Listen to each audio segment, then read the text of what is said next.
भारत छोड़ो न्याय यात्रा में मणिपुर से हम महाराष्ट्र गए और रास्ते में हजारों युवाओं ने कंप्लेन की थी कि हिंदुस्तान में नॉन स्टॉप पेपर लीक होते हैं। और आज आप सबको मालूम है कि NEET paper and UGC NET के जो पेपर्स हैं वो लीक हुए हैं और एक कैंसिल भी हुआ है।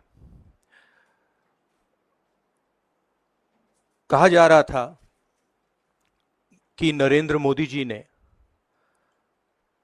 यूक्रेन की लड़ाई रोक दी थी। मतलब एक ऑर्डर देके जो रूस और यूक्रेन के बीच में लड़ाई चल रही थी उसको रोक दिया था, ब्रेक लगा दी थी। इजराइल और गाजा के बीच में जो लड़ाई चल रही थी उसको भी नरेंद्र मोदी जी ने रोक दिया था।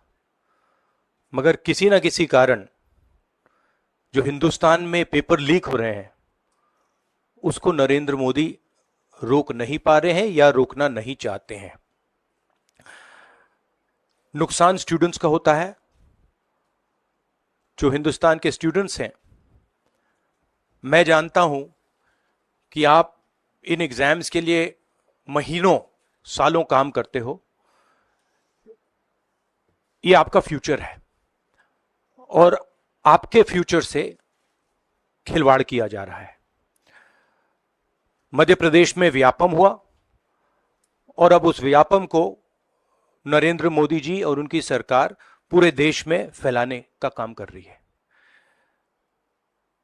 मैं इंस्टीट्यूशनल कैप्चर की बात करता हूं, मीडिया की बात करी, अलग अलग हिंदुस्तान के जो संस्थाएं हैं उनकी बात की। यही एजुकेशन इंस्टीट्यूशंस में हो रहा है। पेपर लीक का कारण है